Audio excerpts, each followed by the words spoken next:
Hola, buenas tardes. Muchas gracias por la presentación. Yo soy la doctora Yuriria Galvez. Actualmente me encuentro en Guadalajara ejerciendo la práctica privada y soy cirujana dermatológica y dermatooncóloga. Muchas gracias por la invitación.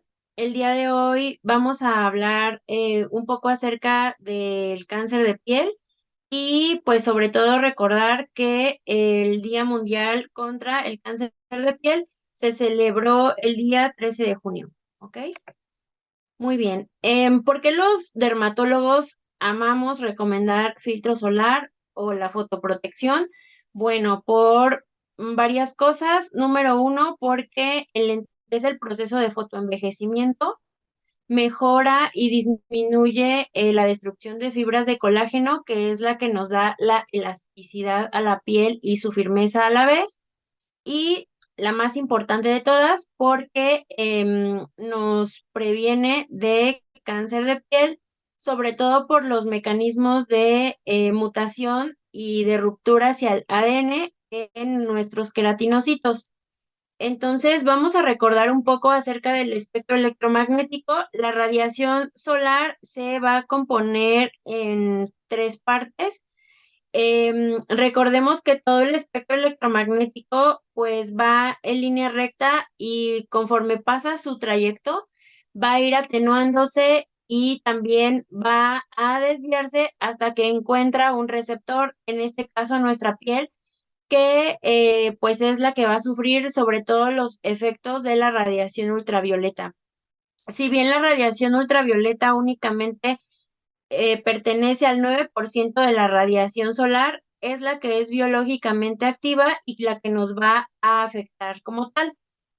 Recordemos que la radiación solar está compuesta por tres aspectos, que es la radiación ultravioleta, las que le comentaba que pertenece el 9% de la radiación solar, la luz visible al 50% y la luz infrarroja al 40%.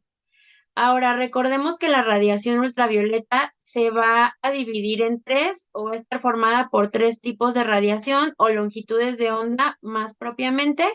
La radiación ultravioleta A, que va de los 320 a los 400 nanómetros, la radiación ultravioleta B, que abarca de los 290 a los 320 nanómetros. Esta radiación ultravioleta B únicamente abarca el 5% de la radiación ultravioleta, pero como les mencionaba, es la que es biológicamente activa y la que va a tener efectos deleterios en la piel y sobre todo en las células que son los queratinocitos, las que dan génesis a los dos principales tipos de cáncer de piel. ¿Ok? Y la radiación ultravioleta C, que va de los 200 a los 290 nanómetros. La radiación ultravioleta está presente consistentemente con la luz de día y recordemos que la radiación ultravioleta B va a tener un pico al atardecer. Eso es más o menos como a las 7 de la noche en Ciudad de México y en Guadalajara, que es donde me encuentro.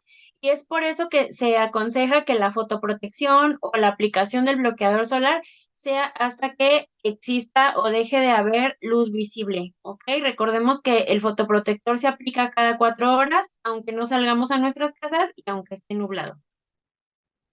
Muy bien, ahora, ¿cómo es que está causado este daño molecular por la radiación ultravioleta B? Bueno, el espectro de radiación ultravioleta en la que el ADN se daña es de 200 a 290 nanómetros. Como les había mencionado ya, la radiación ultravioleta B tiene o se conoce por un mayor efecto citotóxico y mutagénico que la radiación ultravioleta A, y esta va a incidir en los queratinocitos y las células de Langerhans. Ahora, la radiación ultravioleta B no es per se dañina hacia el queratinocito, sino por todos los productos que causa la luz visible, la radiación y la unión con el queratinocito, todas estas sustancias que va a liberar, incluidos radicales de oxígeno libres, y también que la cual el producto más común y el cual va a ser el sello del daño por radiación, los dímeros de ciclobutano pirimidina. Estos van a incidir en los enlaces 5-6 de las uniones celulares o de los dímeros de pirimidina, y con esto pues van a romper los enlaces que se encuentran entre bueno, entre el DNA, ¿ok? Ahora, ¿cómo vamos a ayudar a la célula a que estos mecanismos de reparación que voy a mencionar a continuación, pues sigan funcionando de manera adecuada? Pues con cuidados de la piel. ¿A qué me refiero con esto? Barreras mecánicas o físicas, por así decirlo, como el uso de sombrero de ala ancha y el fotoprotector bien aplicado, ¿ok? En el caso de que estos mecanismos pues no sean llevados a cabo, vamos a tener mutaciones y llevar también a la célula a apoptosis. Aquí podemos ver este corte de piel teñido con hematoxilina y eosina, en donde vemos la epidermis, que es va del estrato córneo, que podemos ver aquí como en esta forma de canasta, hasta la membrana basal. Estas células que observamos aquí en todo el grosor de la epidermis se llaman queratinocitos. Aquí podemos ver cómo hay algunos queratinocitos que ya están, pues no están unidos hacia los demás, pierden esta adherencia hacia las otras células y vemos cómo comienzan a perderse y a desprenderse de la epidermis o de los otros queratinocitos. La mayor parte de las mutaciones no son catastróficas y bueno, es importante saber que la tumorogénesis está favorecida si las mutaciones ocurren en genes supresores de los tumores, como ya conocemos el P53. Ahora, ¿cuáles son estos mecanismos activadores de apoptosis? Pues lo que ya les había mencionado, la formación de especies reactivas de oxígeno, y con esto el daño al ADN, agrupamiento de algunos receptores de membrana y la formación de todas las sustancias o de estrés oxidativo en el interior del queratinocito, y con esto la apoptosis del mismo. Ok, aquí les voy a poner esta tabla del índice ultravioleta, que es importante que conozcamos. A la derecha les mostré el de Ciudad de México de hace 2 días aproximadamente. Podemos buscar no existe una aplicación como tal, incluso si buscamos en cualquier buscador pues, de navegación, podemos poner índice V el día de hoy y nos va a arrojar una predicción o en tiempo real cuál es el número del índice V. Dependiendo de este número, vamos a saber si requerimos protección contra la luz visible o cuando requerimos protección extra, llámese sombrero de ala ancha, sombrilla o mangas, sobre todo el uso de ropa o tela de mezclilla, que es la que más se ha asociado con protección contra la radiación ultravioleta. Ahora, observen aquí cómo a partir de las 9 de la mañana en Ciudad de México, pues ya tenemos un índice ultravioleta de 4, es decir, requerimos protección para nuestra piel, y vean cómo pues disminuye de forma significativa hasta las 3:40 de la tarde aproximadamente. Y bueno, esto va a cambiar de región en región. Veamos aquí cómo en Guadalajara, que es esta gráfica del lado izquierdo, vemos cómo a partir de las 9 de la mañana, al igual que en Ciudad de México, pues ya requerimos protección solar como tal. Sin embargo, aquí la hora a la que vamos a seguir requiriendo esta protección, pues se alarga aquí hasta las 5 de la tarde, entonces por eso es muy importante que utilicemos las medidas de fotoprotección que ya les he mencionado anteriormente. Ahora, vamos a hablar acerca del cáncer de piel que más muertes tiene en el año reportadas. La intención de esta plática también es la concientización acerca de las muertes por cáncer de piel.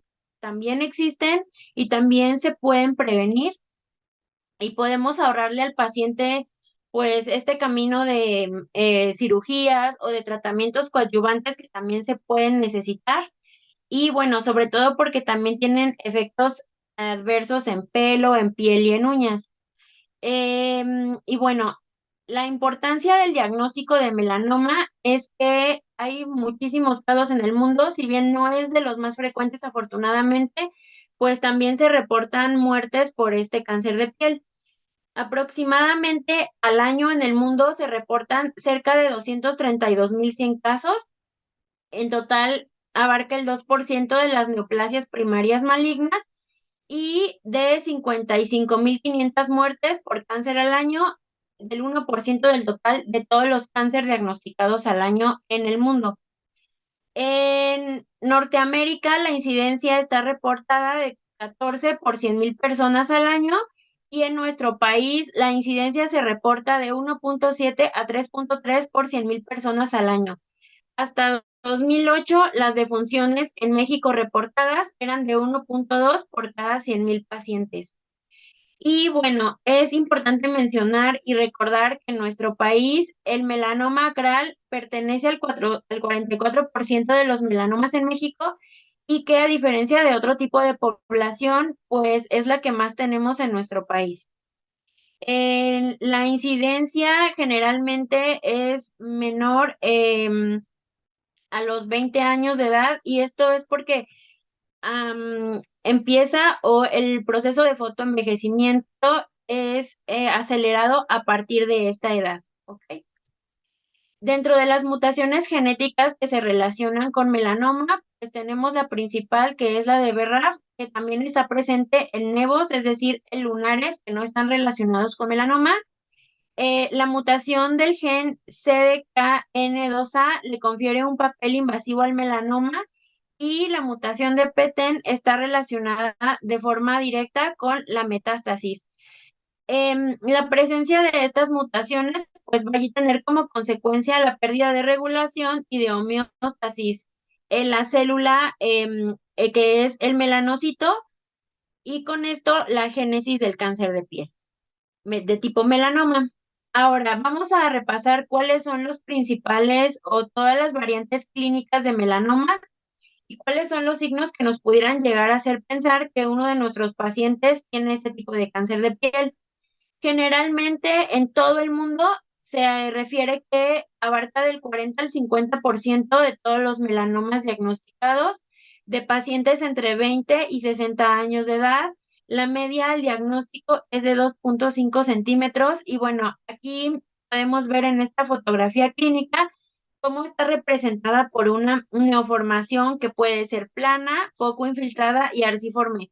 ¿Esto qué quiere decir? Como es de extensión superficial, pues realmente si nosotros cerramos los ojos y con nuestro dedo tocamos la lesión, no vamos a poder pues observar o tocar la presencia de algún abultamiento en la piel, aunque en algunas ocasiones pues suele haber diferentes tipos de melanoma en una sola lesión, sobre todo si ya encontramos ciertos abultamientos, pues pudiera hablarnos de melanoma nodular. Generalmente el crecimiento radial al diagnóstico es de 5 años aproximadamente de la lesión antes de que un paciente acuda a consulta. Podemos ver aquí cómo los bordes de la lesión son irregulares, si bien están bien delimitados, son irregulares con este color muy heterogéneo, ¿ok? En algunas ocasiones el melanoma suele ser oscuro, hiperpigmentado, de café a negro, incluso hasta azul grisáceo o café rojizo, dependiendo del fototipo del paciente, ya sea más claro o más oscuro. Generalmente en hombres se reporta mayor incidencia en tronco y en mujeres en extremidades pélvicas. Generalmente, si una lesión pigmentada presenta hemorragia, esto quiere decir que hay un crecimiento vertical, es decir, que va hacia tejido celular subcutáneo y nos tiene que alarmar debido a que generalmente este tipo de melanomas pues requieren la biopsia en ese momento, ya que el crecimiento hacia vertical es mucho más acelerado en este contexto. Ahora, el melanoma nodular, podemos, como ya les había mencionado, este melanoma es el más frecuente en nuestra población, del 10 al 20% de los casos de los cáncer de piel reportados. Este se caracteriza por tener crecimiento vertical, que era lo que les mencionaba, que se extiende desde la superficie más, sí, pues de la piel, lo más superficial, hacia lo más profundo, que es tejido celular subcutáneo. Generalmente este se va a encontrar más predominantemente en cabeza y tronco y podemos observar cómo las lesiones tienen este aspecto nodular, es decir, si nosotros cerramos los ojos y la tocamos, pues vamos a observar o vamos a tocar este abultamiento que sobresale de la superficie de la piel. Generalmente al diagnóstico las lesiones suelen tener más de 6 milímetros de diámetro aproximado y podemos ver aquí cómo la tonalidad de la lesión suele ir de café a azul oscuro o hasta negro. Lo que nos debe de llamar la atención en este tipo de lesiones es que sea una lesión que tenga pigmento. Esto es porque el melanoma se desprende o la célula que le da origen es el melanocito, la cual es la célula que da pigmento a nuestra piel. Entonces, una lesión pigmentada nos debe de alarmar debido a que pues está originada de un melanocito, aunque no siempre es así, pero es lo más frecuente, ¿ok? Pueden tener la superficie lisa, pueden tener la superficie ulcerada o combinación de estos. Por ejemplo, aquí podemos ver una pápula que tiene ya la superficie ulcerada. Generalmente en mucosas suelen tener este aspecto vegetante y también recordar que también suelen tener bordes irregulares. Ahora, tenemos el melanoma acral lentiginoso. Este generalmente se presenta en pacientes de fototipo 6, es decir, con piel más oscura. El 60% de los pacientes tienen este fototipo. Y bueno, como ya les había mencionado, en México abarca el 44% de todos los melanomas. El melanoma acral lentiginoso suele abarcar diferentes topografías, es decir, las palmas, las plantas, los dedos como tal, el aparato ungueal, es decir, la uña. Y bueno, vamos a verlo caracterizado por la presencia de manchas hiperpigmentadas de aspecto irregular y de crecimiento radial, es decir, que se extiende hacia lo largo de toda la piel y no tanto como hacia la profundidad. Algo muy importante, sobre todo en las lesiones que están en el aparato ungueal o la uña, es este que se llama signo de Hutchinson, que se trata de una banda pigmentada ancha en el pliegue ungueal. En realidad puede estar en el pliegue proximal, en el pliegue distal o en los pliegues laterales de la uña. Y esto es algo que nos debe mandar muchísimo la atención y enviarlo con el dermatólogo de confianza para una revisión. ¿Ok? Veamos aquí cómo ya el diagnóstico, pues realmente no hay ninguna duda. Nos orienta muchísimo esto que les digo, el pigmento, suelen ser manchas muy irregulares, nódulos que suelen estar también ulcerados al diagnóstico. Veamos cómo la tonalidad no solamente es oscura, también suelen tener esta superficie roja, sobre todo por la ulceración o en algunos casos la infección de la lesión, que también suele estar muy asociada, sobre todo en etapas ya más francas del diagnóstico de la enfermedad. Ahora, existen algunos patrones que podemos observar con el dermatoscopio. Generalmente el melanoma acral tiene un patrón paralelo de la cresta, es decir, las crestas de las zonas acrales suelen verse intensamente pigmentadas y algo también que nos debe de llamar la atención es que el pigmento suele obliterar los acrosiringios que vamos a ver aquí representados con estos puntitos blancos. Entonces, si vemos que estos puntitos blancos están, bueno, así en palabras muy sencillas, que están obliterados por pigmento, es decir, por un tono más oscuro, probablemente, muy probablemente sea melanoma. Que este patrón paralelo de la cresta o la obliteración de los acrosiringios, pues muestran o se reporta una especificidad del 99% para el diagnóstico y de 93% de sensibilidad. Ahora, existe una lista o un checklist que vamos a tener nosotros, sobre todo para el diagnóstico de melanoma acral. Y algo muy importante que les mencionaba era que no todos los melanomas tienen pigmento, es decir, existe algunos tipos de melanoma, que es el melanoma amelánico, este que no tiene pigmento y que generalmente se presenta en población de fototipos más claros, es decir, pelirrojos o que cuando son expuestos a la radiación ultravioleta, en vez de broncearse, se ponen muy rojos, ¿ok? Ahora vean aquí, pues realmente aquí no tenemos ninguna duda en cuanto al diagnóstico clínico. Esto es un melanoma, ese también es un melanoma acral, pues hasta nodular también, ¿ok? Esta lista era la que les mencionaba, que nos ayuda mucho al diagnóstico. Esta es la lista BRAF, que está específicamente diseñadas para la predicción de melanoma acral.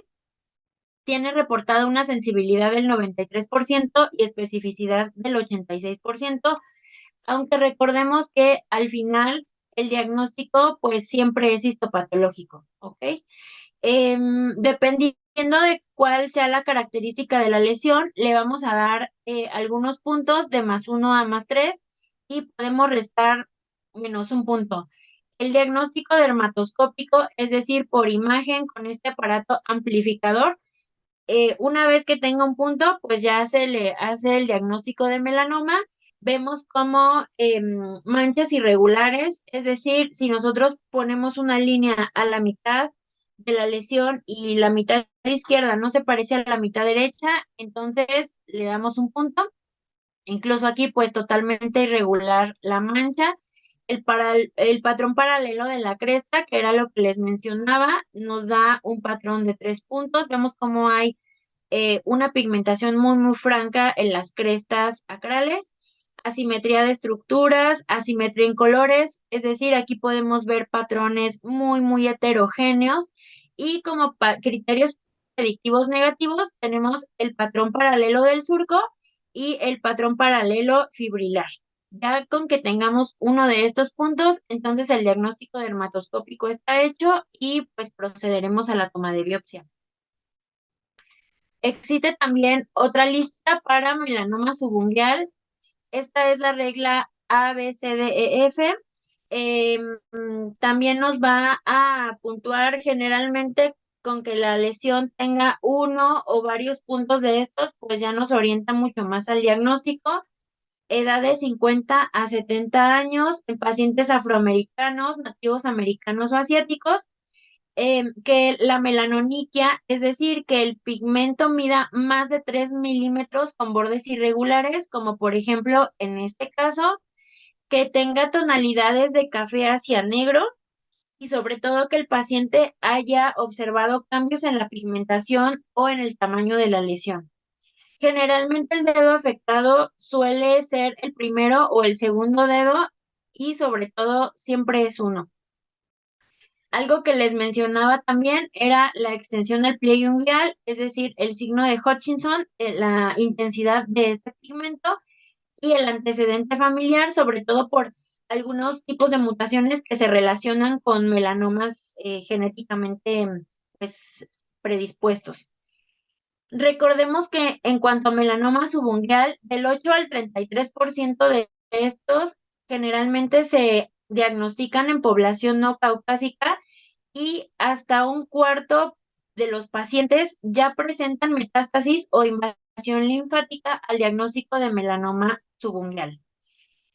Sobre todo, pues, porque sabemos que estos pacientes tienen muy pobre pronóstico y la supervivencia que se reporta a los 5 años del diagnóstico es del 25 al 51%.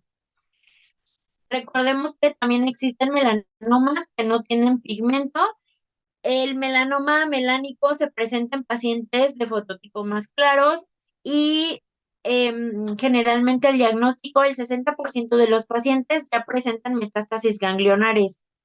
Y esto es porque suele verse fácilmente confundido con algunas lesiones que son vasculares, sobre todo con lesiones tipo granuloma piógeno, que pues en realidad no van a responder al tratamiento cuando se les brinda y generalmente son lesiones que recidivan. Recordemos que siempre que quitamos cualquier lesión hay que mandarle estudio histopatológico. Eso es algo muy, muy importante. Generalmente la lesión casi siempre es nodular, es tumoral y va a tener este color rosado o amelánico. Generalmente cuando un paciente ya tiene el diagnóstico de melanoma metastásico, de los melanomas primarios ocultos, el melanoma melánico va a corresponder del 1 al 5% y como ya sabemos, pues es de muy mal pronóstico. En cuanto al tratamiento, tenemos bueno, va a depender. La única variante del tratamiento es el léntigo maligno, que se va a tratar con terapia tópica si es que el paciente y el médico así lo desean. Sin embargo, es muy importante hacer énfasis en que el cáncer de piel ¿Cómo se cura? Operándolo, ¿ok? Bueno, esto siempre y cuando esté en una etapa in situ y que no haya enfermedad metastásica documentada, ¿ok? Ahora, en el contexto de melanoma in situ o del melanoma acral lentiginoso, se considera de tratamiento de elección la escisión amplia. Generalmente esto nos lleva a un reto quirúrgico debido a que a veces los pacientes pues tienen gran extensión clínica de la enfermedad y sobre todo por la reconstrucción que suele ser un poco más también amplia, ¿ok? Generalmente la extensión subclínica y la fotoexposición o la severidad de la piel fotoexpuesta pues suele confundir el estado de los márgenes. Esto es porque en pieles morenas pues generalmente por el fotodaño tan repetido que solemos tener, bueno, suele haber algunos hallazgos como atipia en los queratinocitos y esto suele confundir el estado de los márgenes. Existen algunas variantes de mejor pronóstico histológico, sobre todo como el melanoma desmoplásico, que también se les puede hacer cirugía de Mohs, pero en realidad siempre se recomienda la extirpación amplia, ¿ok? Como les comentaba, la única terapia para melanoma léntigo maligno tópica es el imiquimod, con una curación reportada del 70 al 100% y recurrencia hasta del 4%, ¿ok? Aproximadamente la media de curación es del 83% en las series más grandes reportadas. Ahora, ¿cuáles son los márgenes que vamos a dar a una lesión, pues, de melanoma? Esto va a depender del Breslow. Si es un léntigo maligno in situ, pues va de 0,5 a 1 centímetros de margen alrededor de la lesión clínica, de 1 milímetro, margen de 1 centímetro, de 1 a 2 milímetros, de 1 a 2 centímetros, y de 2 a 4 milímetros hasta de 2 centímetros. Y esto es porque no hay beneficio adicional aunque el margen ya se amplíe, en realidad no le vamos a ofrecer un beneficio adicional a nuestro paciente. En cuanto al tratamiento sistémico, bueno, vamos a tener diferentes tipos de tratamiento sistémico. La quimioterapia convencional es a base de dacarbazina. Esta va a ser la base de todos los esquemas quimioterápicos.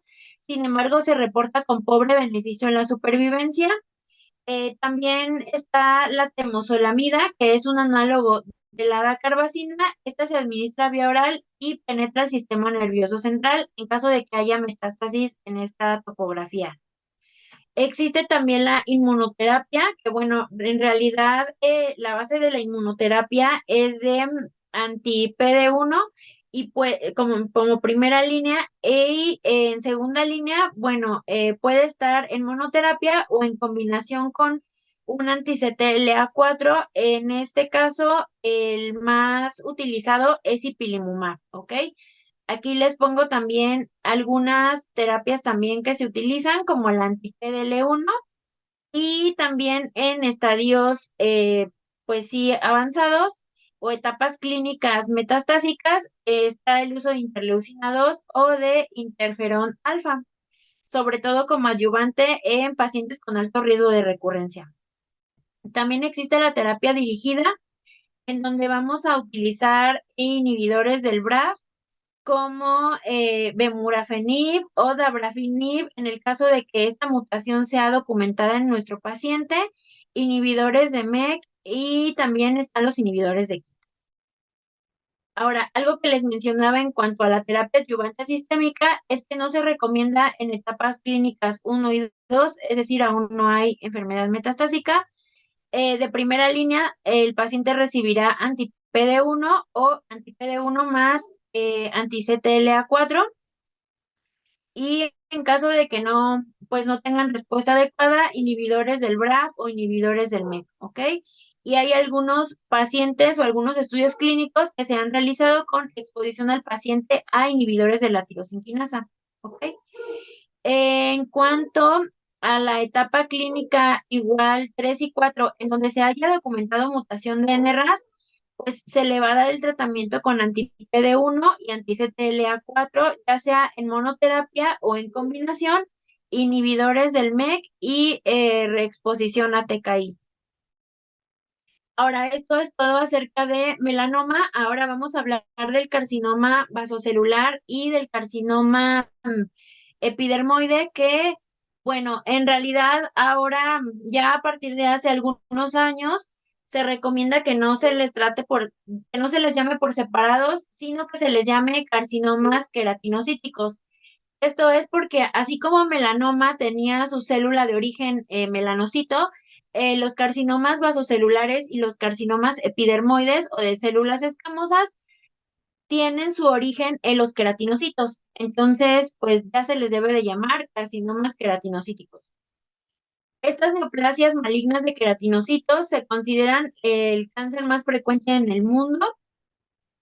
Em, el carcinoma vasocelular pertenece al 80% de los carcinomas queratinocíticos y el carcinoma espinocelular al 20%.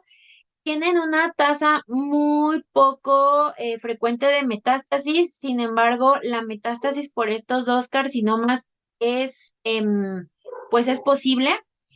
La incidencia del carcinoma espinocelular es de 4% y del carcinoma vasocelular es muy raro. Únicamente hay cerca de 300 casos reportados hasta la fecha y en promedio se reporta que la incidencia del carcinoma vasocelular metastásico es del 0.5%. Dentro de los factores de riesgo para este tipo de carcinomas está la radiación ultravioleta crónica, que era lo que les mencionaba, principal factor de riesgo. Pacientes con fototipos claros de edad avanzada que tengan alguna genodermatosis, como por ejemplo geroderma pigmentoso, inflamación crónica, exposición a tóxicos, sobre todo arsénicos, en el contexto de las queratosis arsenicales, que pueden evolucionar a carcinoma espinocelular, inmunosupresión, sobre todo los pacientes post-transplantados, y la infección por virus del papiloma humano, ya sea en mucosas o en las uñas. También podemos encontrar carcinomas, sobre todo espinocelulares, en las uñas y que en algunos casos, de hecho, también pueden estar representados por pigmento muy intenso. Ahora, de los síndromes de predisposición genética, bueno, que son más frecuentes para carcinoma vasocelular y carcinoma espinocelular, tenemos al síndrome de Gorlin. El síndrome de Gorlin es consecuencia de una mutación del gen PTCH1. Generalmente tienen carcinomas vasocelulares a tempranas edades. A partir de los 20 años, los pacientes con síndrome de Gorlin ya suelen tener pues sus primeros carcinomas vasocelulares. Y bueno, recordemos que no solamente se afecta piel en este síndrome, sino que también existen algunos otros indicios de que el paciente puede tener este síndrome, sobre todo por la queratitis odontogénica y la presencia de algunos tumores como el meduloblastoma. El meduloblastoma es el segundo tumor más frecuente después del carcinoma vasocelular en los pacientes de síndrome de Gorlin. Ahora, pacientes con geroderma pigmentoso, una mutación autosómica recesiva, generalmente los pacientes comienzan a experimentar signos clínicos ya sea de carcinoma vasocelular o de carcinoma epidermoide a partir de los 8 años de edad o menos.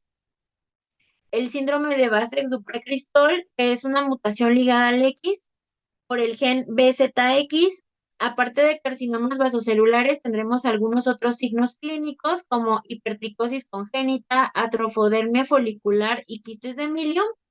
Y bueno, como les había mencionado, la importancia de esta plática es que aprendamos a identificar toda lesión sospechosa y enviarla de forma oportuna para darle el mejor tratamiento al paciente. Vemos aquí en las imágenes cómo está esta variante clínica del carcinoma vasocelular, que es la carcinoma vasocelular tumoral. Vemos esta lesión de aspecto aperlado. Eso es algo que caracteriza muchísimo al carcinoma vasocelular. Los bordes perlados pueden estar lobulados, pueden ser eritematosos y algo muy característico también es la presencia de telangiectasias en su superficie, como podemos observar aquí. Estos tumores pueden ulcerarse, pueden pigmentarse también y bueno, ahora el ulcus rodens, que también es una lesión que como su nombre lo indica, está caracterizado por una úlcera que está bien delimitada generalmente, suele palparse infiltrada. En algunos sitios suele tener estas costras de aspecto hemorrágico que al desprenderlas, el tumor va a tener un fácil sangrado. Generalmente es tan destructiva que suele afectar planos profundos y que puede llegar a esta etapa localmente avanzada, es decir, puede afectar cartílago y hueso. La tumoral ulcerada, aquí podemos ver cómo esta lesión de aspecto nodular tiene esta úlcera central, los bordes sobreelevados, nuevamente brillantes, de estos bordes aperlados con telangiectasias. Generalmente las telangiectasias, que son estas, pues sí, estos vasitos que podemos observar aquí, también se observan en pacientes con fotodaño, es decir, que está dañada su piel por la radiación ultravioleta.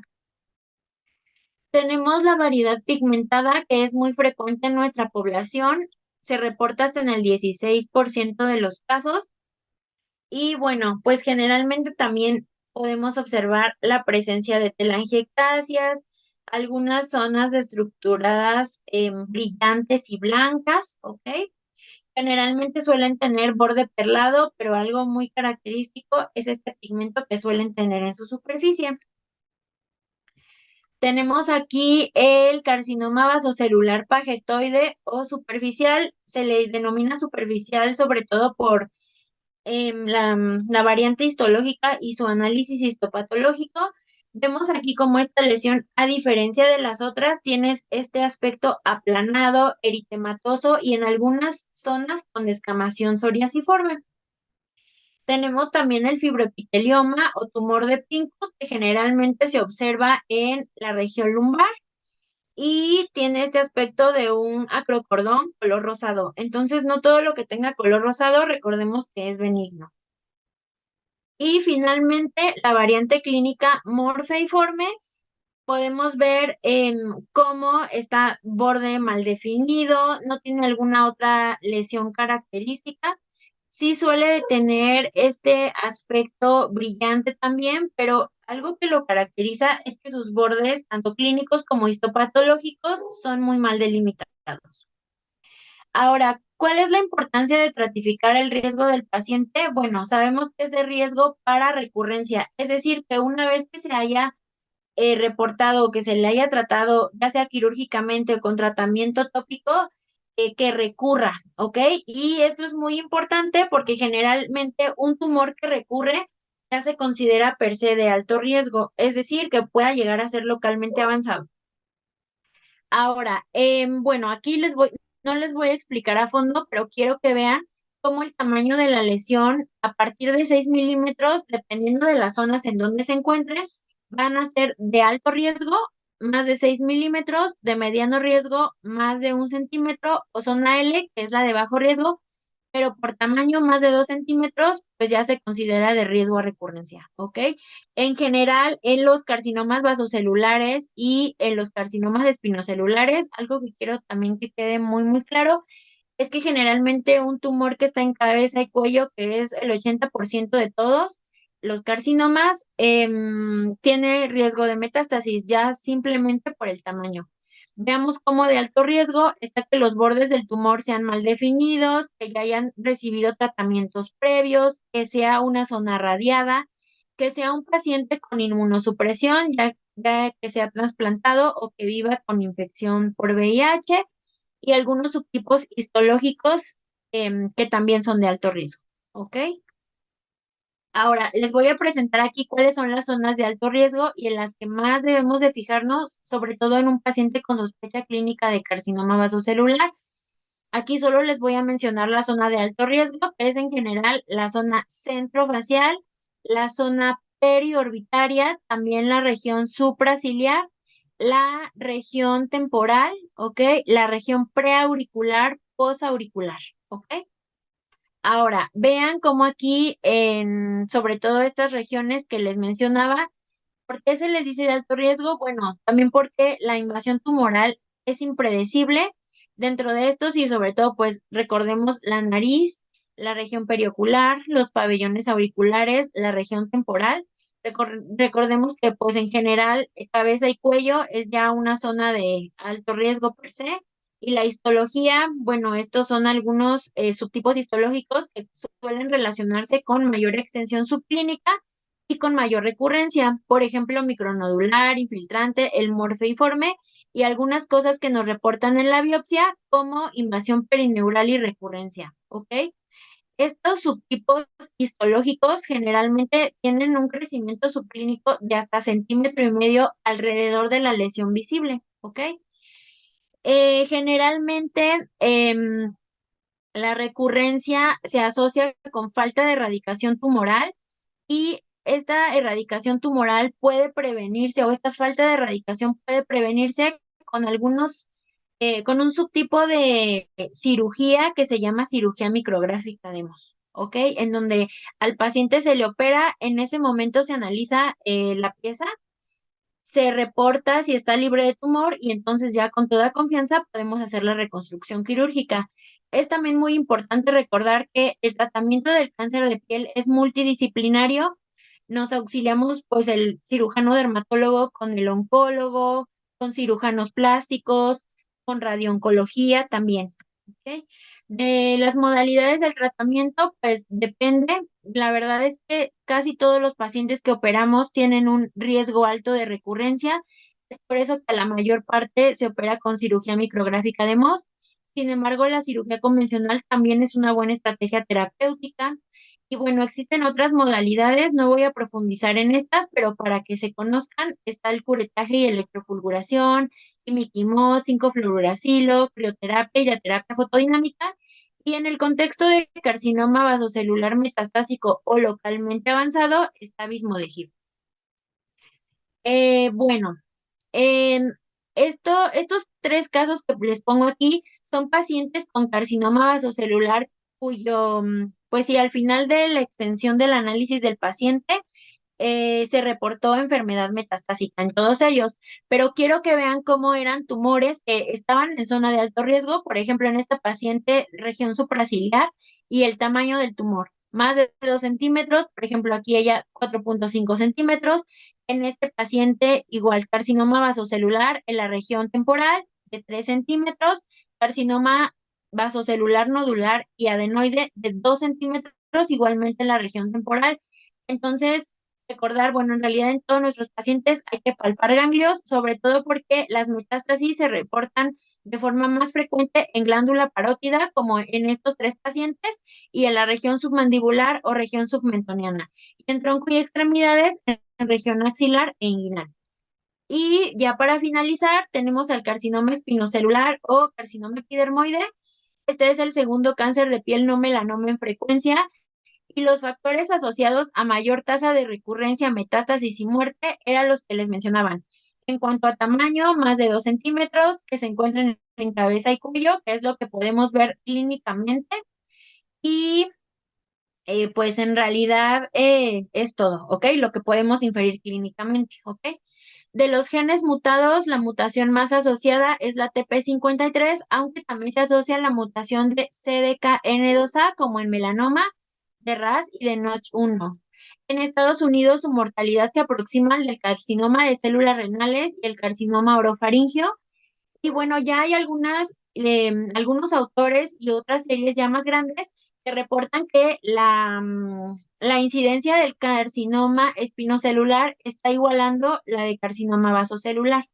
Dentro de los factores de riesgo, bueno, existen algunas terapias, sobre todo los inhibidores del BRAF, que se usan para tratamiento de carcinoma, digo, de melanoma, y otros para carcinoma vasocelular, que son factores de riesgo para carcinoma espinocelular.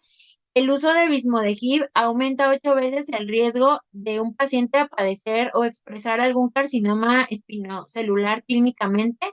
Y bueno, como ya habíamos revisado, la edad, la fotoexposición, la inmunosupresión, se reporta que en los pacientes receptores de trasplante de órgano sólido se aumenta el riesgo hasta 250 veces si lo comparamos con un paciente que no es receptor de órgano sólido y que no está sometido a tratamiento inmunosupresor. De la exposición ambiental, el principal es el arsénico, hidrocarburos policíclicos, nitrosaminas y agentes alquilantes.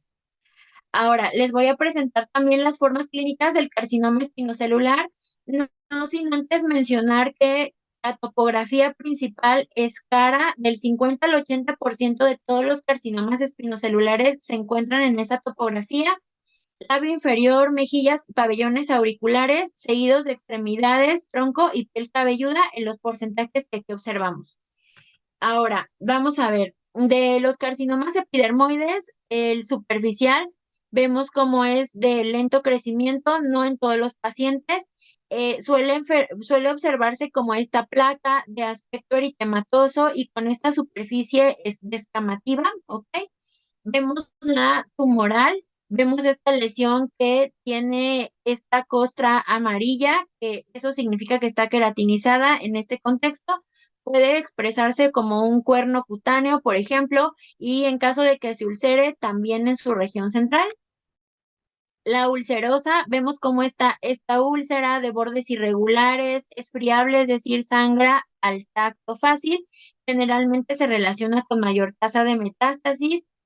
La forma vegetante o verrugosa, vemos aquí cómo están estas lesiones muy vegetantes que suelen sangrar fácilmente al tacto, ¿ok? La epiteliomatosis múltiple, que también se suele asociar con carcinomas vasocelulares, sobre todo en el contexto de pacientes con genodermatosis y con geroderma pigmentoso. El carcinoma epidermoide oral, aquí observamos esta placa de aspecto vegetante, eritematosa. Y pues aquí también nuevamente esta placa de aspecto vegetante. Y del carcinoma verrugoso, generalmente son tumores de crecimiento lento que se asocian con virus de papiloma humano. De los carcinomas verrugosos o que podemos observar en mucosas, está la papilomatosis florida, que es por el virus del papiloma serotipo 11, el condiloma gigante de Bush-Lowenstein, que está ubicado en región anogenital, y el epitelioma cuniculatum, que se encuentra en plantas de los pies. Ahora, aquí de esta lista solamente quiero que veamos todos los factores que se asocian a recurrencia y metástasis, algunos subtipos histológicos y algo muy importante, el tamaño de la lesión, que quiero que recordemos, es el principal factor de riesgo para muerte relacionada con la enfermedad, como ya les mencionaba, más de 2 centímetros, ¿ok? Y pues realmente también otro factor que podemos ver, el carcinoma espinocelular recurrente o que se trató previamente o que este se haya desarrollado en algún sitio de cicatriz previa, ya sea de quemaduras, de una úlcera crónica o de zona radio, que haya recibido radiación previamente.